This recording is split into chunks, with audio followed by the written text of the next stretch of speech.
Three unbeaten Henrico teams look to stay that way on the gridiron as playoff positioning begins to take shape. Welcome to Sports Wire. I'm Will Catterley. Heading into Friday night's contest, Highland Springs, Varina, and Freeman all sat at the top of the mountain with no losses on the year, and yet again, all three were in more than winnable games. But Highland Springs faced on paper one of the toughest challenges, a good and physical playoff team from a season ago in Patrick Henry. So here we go, under the Friday night lights, the Highland Springs Springers, well, Friday night lights have been kind to them, taking on Patrick Henry. And here's the thing, if you can't stop this play, a little wide receiver screen set by the Springers opening drive, then you will have a hard time stopping the Springers on any given night. That time the pass to Kai Heath, and then later in the drive, we'll try it the other direction, this time to Jakari, the Magic Man Henley, all the way to Pater for the touchdown, 22-yard touchdown strike from Christian Martin. Springers just getting started, up 7-0, 8:45 to go in the first. Back on offense again after a stop. We're going to have a little reverse of fortune. Well, not reverse of fortune for Highland Springs, but a reverse nonetheless. Taken all the way to the end zone is Ferguson, Karan Ferguson, 44-yard touchdown run. Dent with the extra point. Yeah, they have fun with the lights at the home of the black and gold, 14-0. Later, just to show you how speed really can dictate a football game, just check this out on the kick return to Kai Heath. They throw a flag on the play. It would end up not being as big of a gain as it looked, but Highland Springs is just faster than most teams. Later, ensuing drive, firing, finding. Christian Martin is so comfortable this year. And a little push. He's trying to push him out of bounds. Give him a little speed burst for Kai Heath. 50 yards later, he finds the end zone. Touchdown pass from Martin, his second of the night, and he's not finished. 21-0 with 6:01 to go in the second quarter. I think the only way you can really get to Highland Springs is to try to beat their interior defensive line, and you've got to be stronger than them, so that's easier said than done, I should say. Patrick Henry does have a couple successful plays, leads to that short field goal. So, you know what? Being down 21-3 to Highland Springs, for most teams, that's a win at the half. But Springers still comfortably ahead, up 18, second half. And double coverage does not matter when you're firing and finding to Kai Heath. And that would lead to this. Moments later, Kmart, Christian Martin, going to call his own number. He takes it in from 9 yards out. Touchdown Springers, all Highland Springs. It's been that way all year. Challenged by Julius Chambers, first game of the season. No challenger since. 28-3, and of course, can't become one-dimensional against a Springer D. They know you're going to pass, and their playmakers can come and eat. That's what Christopher Taylor does on the sack. Later, Patrick Henry has to pass again. Looks like he's getting away. Says Frank Coleman. Frank with a stop. And then, I don't know if this is a fake punt, but again, the speed, they don't have it. Not compared to Highland Springs. Antario Hobson with the stop. Springers take over and take advantage. Martin dealing dimes. That time, 37-yard touchdown strike to Braylon Johnson. All Springers at this point. And yeah, let the light show continue. 35-3 at that point. Highland Springs still not finished. Ensuing kickoff. Patriots looking for anything to change momentum, get back in this football game.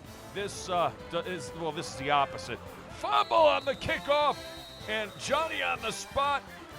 Aleem Foster Powell, not Azir Foster Powell, but his bro. He gets it for the recovery, and it would lead to this, the touchdown run right up the gut. And that's number 13 doing the honors. Elijah Williams finds the end zone. And Highland Springs finds themselves another victory. 48-3 is your final.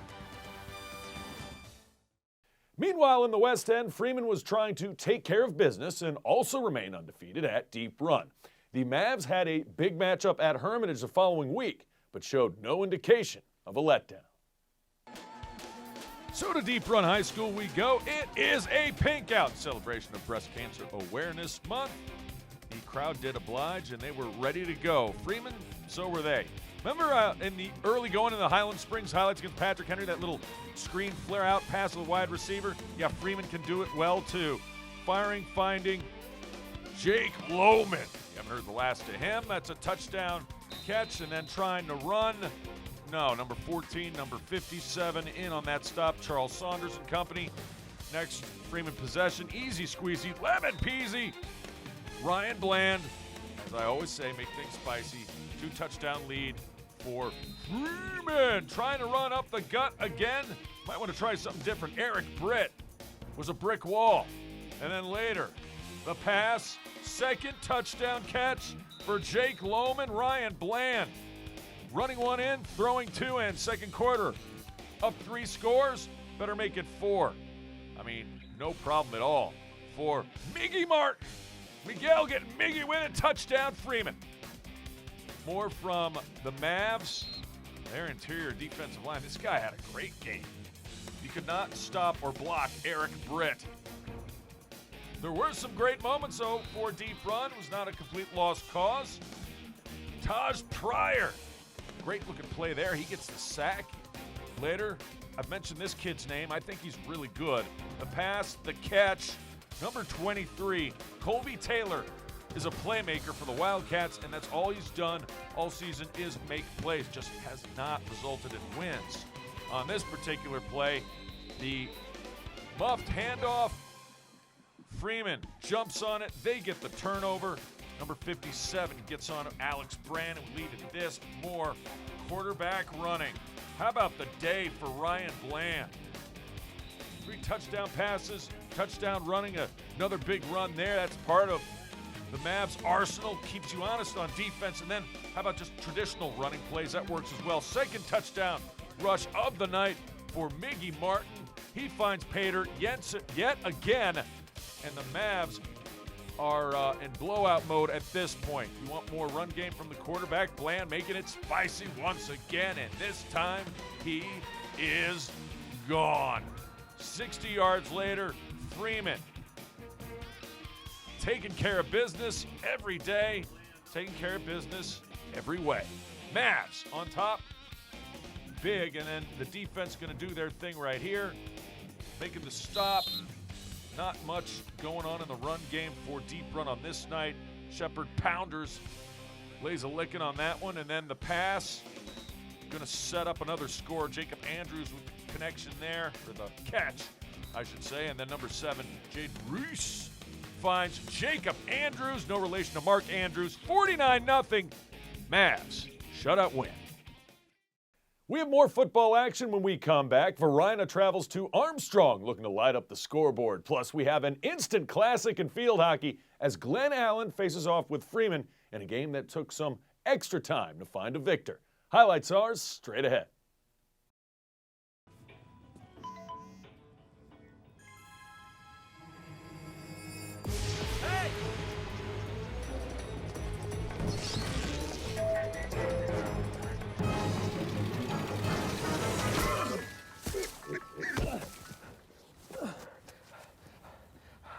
So, same time next week? Well, of course. Put away a few bucks, feel like $1 million. For free tips to help you save, go to Feed the Pig. Welcome back to Sports Wire. How about some field hockey action? Glen Allen at Freeman, Part D. Yeah, the first game. This game, the first one went to a lightning delay with Freeman leading late in the third quarter. And then Glen Allen came storming back and scored like 3 or 4 goals in 8 minutes' time. Won the game 5-2. This, even closer. First quarter highlights, stalemate. That shot just goes wide. Glen Allen with a chance. Freeman had a chance. No score after 1. Second quarter, on the corner are the Jags. The bouncing orange ball. Gonna find a way, almost past the keeper. Nice kick away save is a beauty. Jags back on the attack again. They kind of controlled this second quarter. The ball just goes out of play. Still no score, but more Jags. Spent a lot of time in Freeman's zone. And check out the stick work here to be able to center this, get off a good pass, and then watch the bouncing ball. She shoots, she scores! Elise Elise Crowder knocks it home, and the Jags have an early 1-0 advantage. Jags with just 4:56 to go until the half. Go to add on. Check out the stick work here. Number 2, taking it all the way. She shoots, she scores, fires, finds the back of the net. Allie Von Herbulus. Fantastic move on goal. And just like that, I swear, just 3 minutes later, Jags with a 2-0 lead. But Freeman, could they get some momentum before the half? Answer was yes. She shoots, she scores. And Ferguson, with fury, puts the biscuit in the basket. It is 2-1 at that point. So a 2-1 game, that would be your score at the break. Second half, Freeman dominated the third quarter. Here's a corner opportunity for them. Firing, finds a girl inside. Oh, and it just skirts out wide. Nice play by Glen Allen's keeper, but again, the pressure was kept on by the Mavs offense, and usually that pays off. She shoots, she scores! Watch the bouncing ball, and Ferguson does it again. Her second goal of the evening, and this particular Mav spin move. Jump in the air, excited, is Claire Foley. We are deadlocked at 2 with 5:30 to go in the third. Jags squander the 2-0 lead, had a chance there, just goes wide off the corner. And Freeman was in trouble because they only had 2 defenders because they left early on the corners. That means they had to bring them back to midfield, the players that could run out from the goal to defend said corners. Again, Jags, another chance, that one. This time it goes wide to the right. More Jags, fast and furious. This looked like a golden opportunity. Kick save and a beaut. And eventually, Mavs would take over. So 2-2. We go to overtime. Jags looking, firing, following the bouncing ball, just trickles by. It's still 2-2. Still in overtime. Now it's double overtime. She shoots, she scores! Winner, winner, chicken dinner. Elise Crowder crowds the net and sends the Jags to victory, as the rest of the team comes out to celebrate the game-winning goal in double OT. The Jags get it done. Beat Freeman on the road, 3-2 the final. Back to the gridiron we go now. East End action. It is Varina. Talked about the other 2 undefeateds, Highland Springs and Freeman. Varina looking to stay the same against Armstrong. Easy squeezy lemon peasy. First drive of the game. Touchdown run by downtown Tamon Brown. But watch Armstrong on the ensuing kickoff. Who's got it? Who's got it? Number 5's got it, and he's got a scene and presses the feed button for the spin move. He is gone. And at home, the Armstrong Wildcats say, we're not afraid of nobody. They scored a touchdown, and we're back to almost even. Varina, though, had answers. A lot of this wasn't big play stuff. That was a touchdown run by Miles Derricott, or I should say they were big play stuff. Not a lot going on in the drive. And then Varina says, you get a kick return, we'll take one as well. This on the long punt return, all the way to Pater. Touchdown, Blue Devils, number 12, Linwood Johnson. Jettisons into the end zone. Varina back to a 2-score advantage. And then the screen pass to the receiver, and look at him go. He is gone. L.J. Booker books his ticket to the end zone. Varina well in command, in control of this one. Next corner, I love this play. Check this out. They made it look like an option to the right. Instead, it's a trap play to the left, and it works. Wonders, pays dividends, all that stuff. 80 yards later, Armstrong, second touchdown of the night. Tell you what, Wildcats drew up some good stuff, drew up some good plays. Varina, though, just too talented. They come roaring right back, and they can run the football over just about everybody as well. Nasir Smith doing his thing. He gets at least 2 or 3 of those runs a game, it seems. Now the lead of this, Miles Derricott dialing long distance, got a man. Jordan Edwards enjoying the end zone for the touchdown. The Blue Devils up at this point a lot too little. More Blue Devils after a stop. Derricott says, I want some stats. Give me some stats. Touchdown pass. Firing, finding Eric Smith. Back to the end zone. Nobody around him. Touchdown, Varina. And on this play, I guess they called this a backwards lateral because look at the big man run. Parker Bulow taking it all the way to the house. Looked like an incomplete pass. Must have been a lateral. Varina's big fella. He's like, he may never score another touchdown in his life. But he gets one there. It's 45-12 at this point.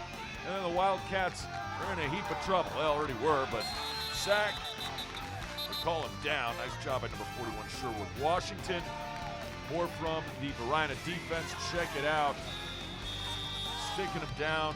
It is Ryan Killebrew on that stop. A lot of Blue Devils getting some playing time action, up a lot to a little. And then the run right here.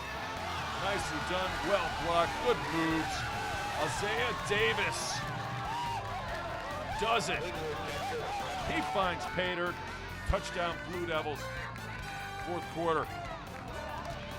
Number 22 getting in on the action. Tightrope in the sidelines a little bit. That's good for a first down. Feed the big fella. He's going to have another chance right here. Right up the gut. Good blocking. And will not be denied. Touchdown Varina. Blue Devils all over the Armstrong Wildcats. They remain undefeated as well. You know, Varina does play Highland Springs last regular season game of the year. They can't both go unbeaten. 60-12 final. Well, it's not just a rivalry in football, but also on the volleyball court as the Lady Springers host the Varina Blue Devils. And Glen Allen hopes for a happy homecoming as they take on Tucker. That and more coming up. Todd's a great guy. I mean, look at him. What a sweetheart. Attaboy. Wait, Todd, what are you doing? How totally selfish and un-Todd-like of you. Come on, Todd. Come on, man. Welcome back to Sportswire. The 2022 Homecoming King, Christopher Johnson, escorted by his mother, Angela Johnson, and father, Michael Johnson. And our 2022 Homecoming Queen, Alina Chernia, escorted by her mother, Dilshad Chernia, father, Malik Chernia. Homecoming at Glen Allen taking on Tucker. Congrats to the king and queen, as you heard the announcement right there.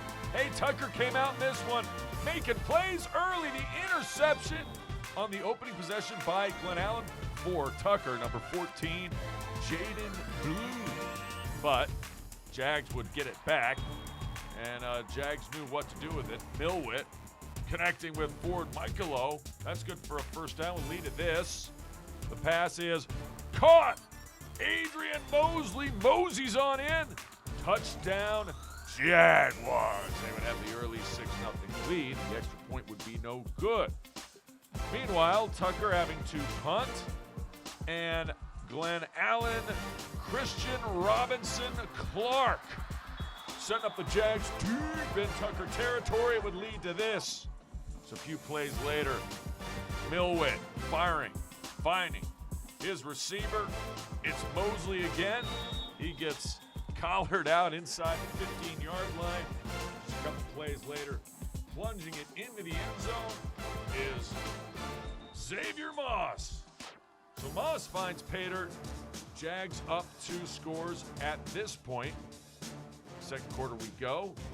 Tucker had a few things going. Nice good run right here. Number 17, Sir Paul Cheeks. Awesome name. Did not lead to a score, however. The defense would stiffen, and then the Jags would get things going in the passing game. Milwitt had a lot of time to throw. That was good. Would lead to this. Easy squeezy, lemon peasy. It is William the First Noel. Touchdown. He's had a great season. Last week, remember, he had 4 touchdowns, 19-0, 25 5:13 to go in the half. And I'll tell you what, defense got it going. Nice job recognizing the screen pass. Tyler Dunphy was there for the interception to set it up for the Jags to do this again. Xavier Moss, good two-headed monster attack at running back with Moss and Noel. Speaking of which, here comes Noel again. Good game there. Jags on a nice drive, looking to end the half on a good note. And Noel's second rushing touchdown of the evening. The only thing that went wrong for Glen Allen was missing a few extra points. They're up 26-0 at 1:17 to go until the half. Tucker trying to score before the half. They got close, at least around midfield, because of this great kickoff return by Cam Williams. Cameron Williams found the corner that was as much as close. Tucker would get 54-6. Glen Allen all over the Tigers on homecoming. Blake Taylor, late touchdown, beats Hermitage at their homecoming, 28-27. And speaking of homecoming, Thomas Dale. Henrico had the lead early in this one, but Dale the better team in this one, 45-14. How about a little ladies volleyball? To Varina High School we go.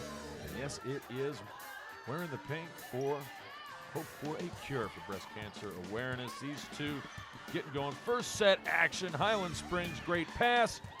Better finish. Number 12 doing the honors. Samaya Brown. Point Highland Springs. Blue Devils come back though. Springers on the serve and setting it up. Watch number 15. Jada Cash. Cash is in. Yep. That ball was in. Point Varina. This would be a very close match throughout. Highland Springs with the answer. It's Kendra Higginbottom. And that ball hits bottom for the Springers to take the opening set 25-21 to the second. This time it's Varina on the serve. Springers setting it up, knocking it down. Number 2, Taylor Williams doing the honors on that one. She gets the kill. Varina this time from service. Springers get it over. And then Blue Devils do a nice job of keeping it going, and the extra effort pays dividends. Kimberly Cobb knocks that one down for the point. Still in the second, though. Here is number 12. She can play. Samaya Brown for Highland Springs does it again. And this time it's 25-19. Lady Springers with the brooms out, perhaps. First of 3 sets win. Good communication there to get it up and over. Highland Springs taking care of business here. But nice defensive work by Varina to keep the ball alive. And then the tip drill, she got it to go. It's Jada Cash cashing in again. Nice job, and here's Cash on the serve. Springers looking to put this one away. That is good. It is in. Point Highland Springs. Nice job by Lady Springers there, but Varina would not go down quietly. No, not at all. They want this third set to extend the match, and that's exactly what they get. Outside hitter connecting, finds a hole in the D. 25-23, Varina forces a fourth set. And in this one, Springers looking to get out to a hot start. That doggle hunt, good for the point. Varina in control. Or I should say Springers in control. Later, Springers on the serve. More from number 12. Highland Springs regathers their offense and cannot stop that one. Highland Springs with the win at Varina. They win it 3-1. Plenty of other sports stories hitting the high school Henrico ranks. At Varina High School, coming in by chopper, by helicopter. Penn State head football coach James Franklin paying a visit. Kind of a cool connection here because the AD, Kevin Adams, he went to Penn State. Of course, everyone probably remembers Michael Robinson, who went to Penn State. He was a Varina football star and then future Super Bowl champion for the 49ers. Also played with Seattle Seahawks. Franklin, who knows who he was seeing? I've got a few ideas, but we go down the street, Springers, celebrating their Wall of Fame inductees, including Joe Bryant, wrestler class of 79, Unithia Bank Magruder, she played girls basketball, and they call him the mayor, Brandon Roselle. You know him from basketball. If you're a VCU fan, you know he's on the sidelines very often. That was just a few of a long list of the 2022 Wall of Fame inductees. Congrats to all of them. Okay, we talked to your coaches before the game, but as captains, you've been elected as leaders of your team. So we are going to. Last but not least, congrats to Mia Stewart, becoming the first woman to be the head high school football official in Central Virginia. And she did that at the Glen Allen Tucker game. She also did the first ever JV football game as a head official for a woman in Central Virginia last week with Deep Run TJ. We wish her and her refereeing crew best of luck moving forward. Remember, if you have questions or comments about the show, just send me an email to this address, sportswire@henrico.k12.va.us, and you can always follow us on Twitter. I can't wait to see ya next time on Sportswire.